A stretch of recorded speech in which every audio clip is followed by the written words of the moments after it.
Hi cooking lovers, welcome to our channel. ఈరోజు వీడియోలో కజ్జికాయలు చేయబోతున్నానండి. పండక్కి చేసుకునే పిండి వంటల్లో ఈ కజ్జికాయలను కూడా ఇంపార్టెంట్గా చేసుకుంటూ ఉంటారు మా వైపు అయితే. కజ్జికాయలో స్టఫింగ్ అయితే ఒక్కొక్కరు ఒక్కోలా చేస్తూ ఉంటారు. నేను పెట్టే స్టఫింగ్ రుచిగానే ఉంటుంది, అలాగే కజ్జికాయలు కూడా కరకలాడుతూ వస్తాయి. ఈ కజ్జికాయలు ఏ విధంగా చేయాలో చూసేద్దాం పదండి.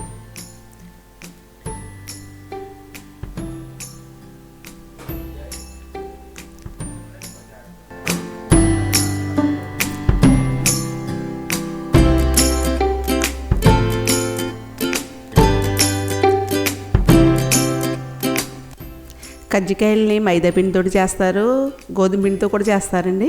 కాకపోతే మైదా పిండితో అయితే కొంచెం కరకలాడుతూ క్రిస్పీగా వస్తాయి. కజ్జికాయలు చేయడానికి నేను ఒక కప్పు మైదా తీసుకుంటున్నాను, ఇది జల్లించి తీసుకున్నాను.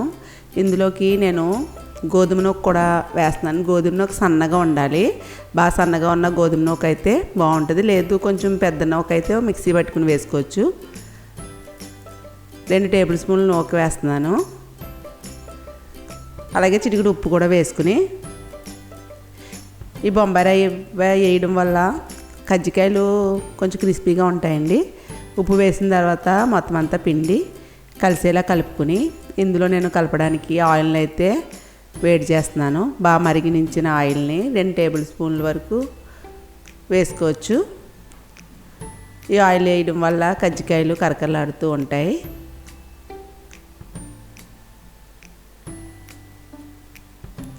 ఆయిల్ వేసిన తర్వాత పిండి అంతా కూడా బాగా కలుపుకోవాలి.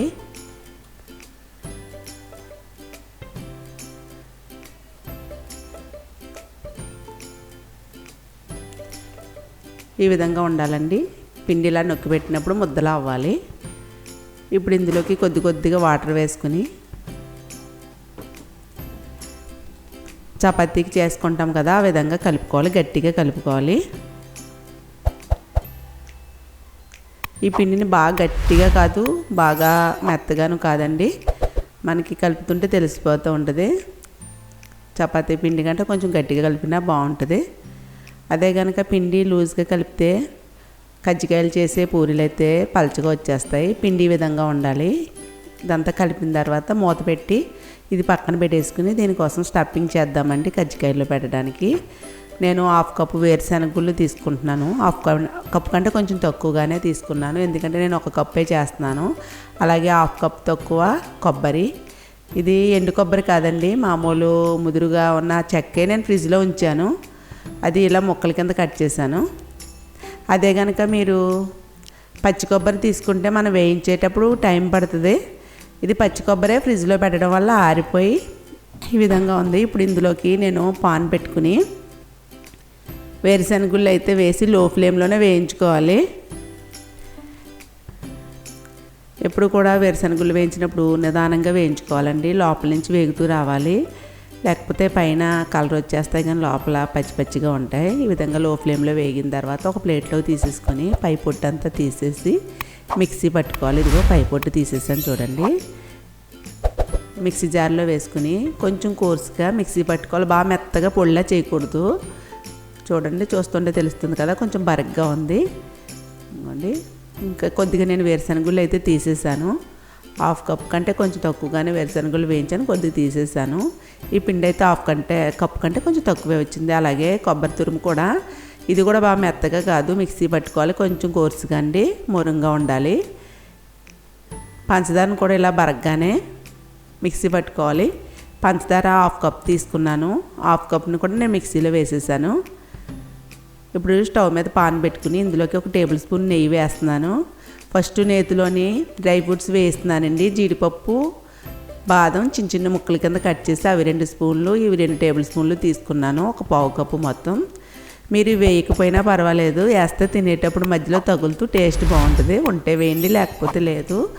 ఈ నేతిలో ఈ డ్రై ఫ్రూట్స్ని లో ఫ్లేమ్లో కొంచెం గోల్డ్ కలర్ వచ్చే వరకు వేయించేసుకుని ఒక ప్లేట్లోకి తీసేసుకుని అదే ఆయిల్లో కొబ్బరి తురుమును కూడా వేయించేసుకోవాలండి.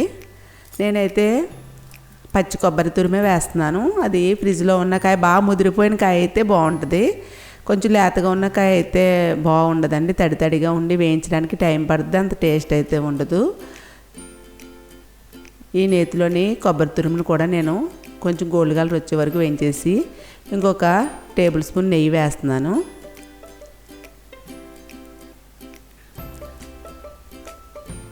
బాగా ముదురుగా ఉన్న కొబ్బరి త్వరగానే వేగిపోద్దండి. నేతిలో ఒక 2-3 నిమిషాలు వేయించిన తర్వాత ఇందులోకి నేను కరాచీ నూకను కూడా వేస్తున్నానండి. అదే బొంబాయి రవ్వ అంటారు కదా, ఉప్మా నూక. ఈ విధంగా వేగిన తర్వాత ఇది ఒక పావు కప్పు వేస్తున్నాను. ఇదిగోండి, పావు కప్పు కంటే కొంచెం ఎక్కువ 1/3 కప్పు వేస్తున్నాను. ఈ నూకను కూడా అందులో వేసుకుని లో ఫ్లేమ్లోనే నిదానంగా వేయించుకోవాలి. వేయిస్తుంటేనే స్మెల్ బాగా వస్తుందండి, కమ్మటి వాసన వస్తుంది కరాచీ నూకది. కరాచీ నూక కూడా వేగిన తర్వాత పంచదార పొడి వేసేసాను. పంచదార పొడి వేసిన తర్వాత ఒక 8 యాలకులు మెత్తగా పొడి చేశాను. యాలకుల పొడి కూడా ఇందులో వేసేసుకుని ఇందులోని పక్కన పెట్టుకున్న డ్రై ఫ్రూట్స్ని కూడా వేసేసుకోవాలి. ఇదంతా కూడా ఒకసారి స్టవ్ ఆపుకుంటేనే ఇదంతా ఒకసారి కలుపుకుంటే ఆ వేడికి కొంచెం అది బాగుంటుందండి. స్టవ్ ఆఫ్ చేసేసి ఇప్పుడు ఇందులోకి వేరుశనగ గుళ్ళు పొడి ఉంది కదా, ఈ పొడిని కూడా వేసేసి ఒకసారి బాగా కలిపేసుకుని ఒక ప్లేట్లో తీసుకుని పక్కన పెట్టుకోవడమే, అంతేనండి. స్టఫింగ్ అయితే రెడీ అయిపోయింది. ఈ స్టఫింగ్ని ఒక్కొక్కరు ఒక్కొక్కలా చేస్తూ ఉంటారు కదా, ఇలా చేసి చూడండి, రుచిగా ఉంటుంది. ఇందులో కొబ్బరి, వేరుశనగ పొడి, అలాగే బొంబాయి రవ్వ, డ్రై ఫ్రూట్స్ అన్నీ యాడ్ చేసాం. ఇప్పుడు పిండి ముద్దను చూద్దాం. ఈ పిండి ముద్ద ఒక పావు గంట సేపు నానిందండి. ఒకసారి మరలా దీన్ని బాగా కలుపుకొని పిండి ముద్ద కలిపేటప్పుడు కొంచెం జాగ్రత్తగా కలపాలండి, లూజ్ అవ్వకుండానే. ఈ విధంగా బాల్స్లా చిన్న చిన్న ఉండలా చేసేసుకోవాలి మొత్తం అన్నీ కూడా. కొత్తగా చేసేవాళ్ళు ఎవరైనా ఒక కప్పు పిండితో ట్రై చేయండి. ఫస్ట్ సారి ఏదైనా చిన్న తేడా వచ్చినా కానీ రెండోసారి ఇంకా పర్ఫెక్ట్గా చేయగలుగుతారు. పిండి వంటలు అంటే కొంచెం కష్టమైన పనే కదండి. ఫస్ట్ టైం ఎవరు కరెక్ట్గా ఏం చేసేలేరు. కొద్దిగా ఏమన్నా తేడాలు వస్తే కనుక సెకండ్ టైం కూడా అవి సరి చేసుకుని చెయ్యొచ్చు. ఈ పిండి ముద్దను ఇలాగా పొడి పిండిలో అద్ది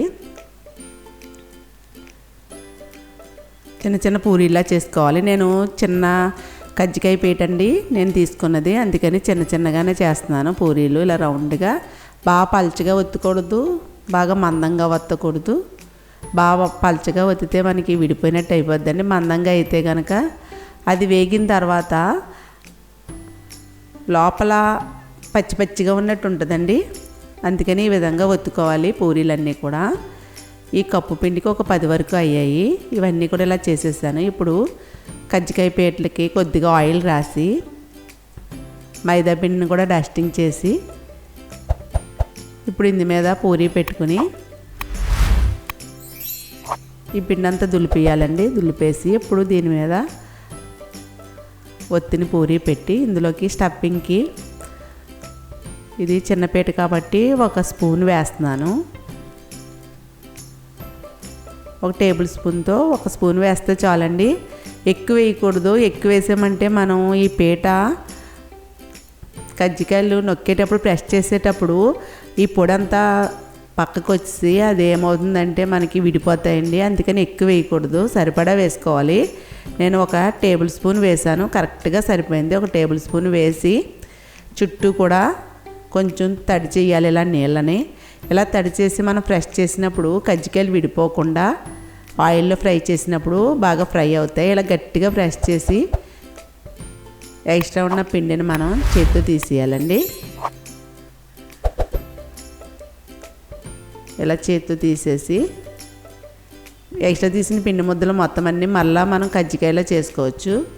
చూడండి, ఈ విధంగా తీసుకుని ఒక ప్లేట్లో పెట్టుకోవాలి. ఇదే విధంగా మొత్తం అన్నీ కూడా చేసిన పూరీలన్నీ కూడా 1 టేబుల్ స్పూన్ వేసుకుని చుట్టూ తడి చేసి గట్టిగా ప్రెస్ చేసి చేసుకోవాలి. ఇది నేను చేత్తో చేసేసానండి. చేత్తో కూడా మనం చేసుకోవచ్చు. కొద్దిగా 1 టేబుల్ స్పూన్ పొడి వేసి చుట్టూ ఇందాకలాగా తడి చేసుకుని అది జాగ్రత్తగా నొక్కి పెట్టి ఫోర్క్తో కొంచెం డిజైన్ ఇచ్చానండి చుట్టూని.